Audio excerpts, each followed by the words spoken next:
this video, we will discuss about the Fourier series representation and the derivation of the Fourier series. Before going into the detail for the Fourier series derivation, we need to know about the Fourier series representation. The general formula for the Fourier series representation is given by these equations, where x of t is equals to sum of a n, where n changes from minus infinity to plus infinity, e raised to power j n omega naught t. So some concepts are required to understand before the derivation of the Fourier series. For example, we know what are the periodic signals.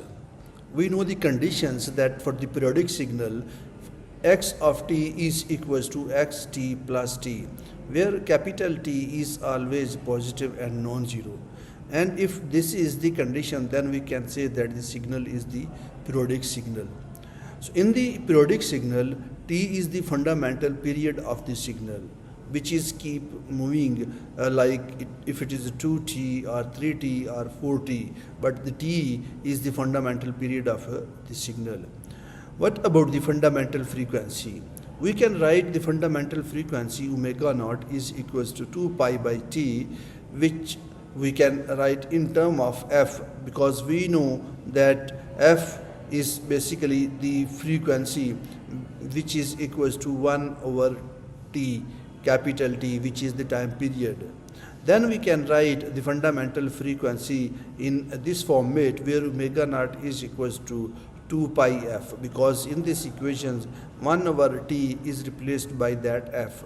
So omega naught is equals to 2 pi f.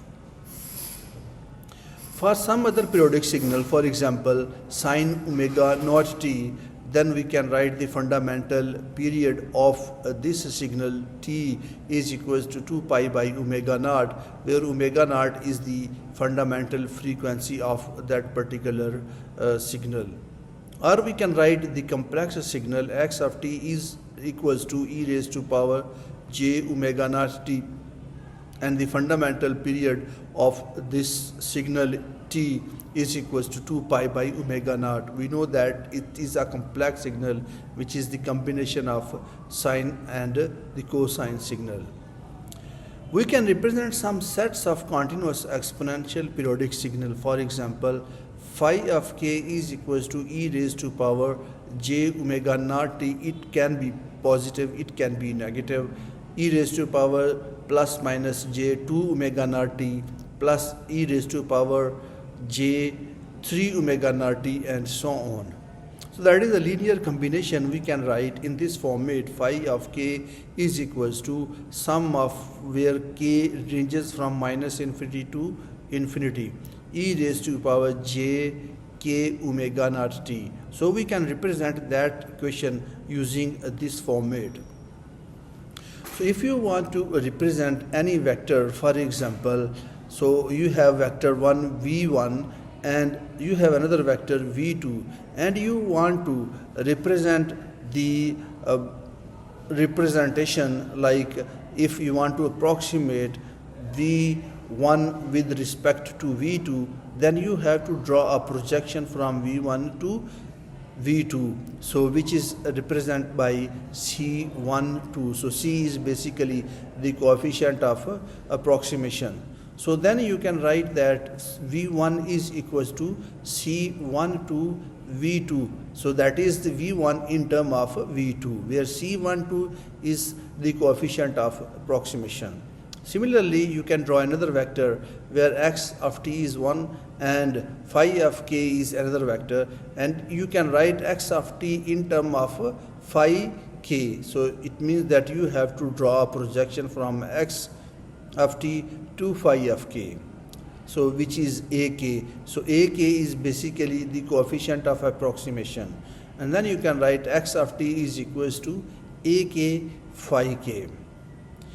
For the final representation of Fourier series, you can write this signal x of t is equals to sum of ak e raised to power j k omega naught t, where k varies from minus infinity to plus infinity. Regarding the derivation of the Fourier series, we know that x of t is equals to sum where the value of k ranges from minus infinity to infinity, a k e raised to power j k omega naught t. So if you multiply with the e raised to power minus j n omega naught t on both sides of these equations, you can write in this format: e raised to power minus j n omega naught t x t is equals to sum of a k e raised to power j k omega naught t e raised to power minus j n omega naught t. And then you can replace this complex coefficient e raised to power where all the other components are common, j, common k, and the t is also common, a omega naught is also common. So you can take j out, so k minus n omega naught t. So this can be written like this. So if you inserting the integral and the limits of the integral varies from 0 to t on both sides of this equation, you can write like this: 0 to t integral of x of t e raised to power minus j n omega naught t dt is equals to integral of this whole equation. So you can further rearrange this, because you know this summation sign with the coefficient of approximation ak, you can take it out because it doesn't depend on t. So you can take the integral of e raised to power j k minus n omega naught t dt, and then so on. You can use the Euler's formula for this right hand side, because this is e raised to power j theta, and you know e raised to power j theta is equals to cos theta plus j sin theta. Or in this case you have e raised to power j k minus n omega naught t. So it means that it will be equals to cos k minus n omega naught t plus j sin k minus 1 omega naught t. So we can replace this using the Euler formula with this equation: 0 to t cos k minus n omega naught t dt plus j 0 to t sin k minus n omega naught t dt. So you can replace this function with this function. But you know that if the value of k is equals to n, so it means that if k is equals to n, then we have cos 0, and we know that the cos 0 is equals to 1. So if the cos 0 is equals to 1, then the integral of 1 is t, and if you insert the limit from 0 to capital T, the answer will be this t, and you know the cosine 0 is 0. So that is why, so you can if the value of k is equals to n, so you insert in this equation, then you can write the answer is t. But in all other cases where k is not equals to n, you will end up with 0. So then you can say that okay, you can write this equation in this format: 0 to t integral of x of t e raised to power minus j n omega naught t dt is equals to a k t, because if you take the sum of a k, the answer will remain a k, and the integral of this whole function is t.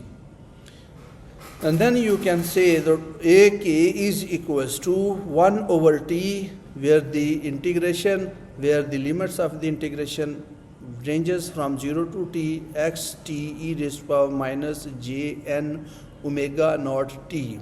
You can write k here, you can write n here, everything remains same.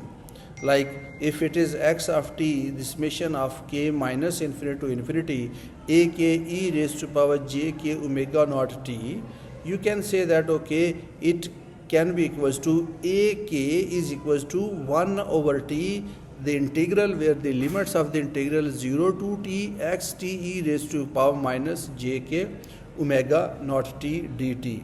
So that is the coefficient of approximation and the derivation of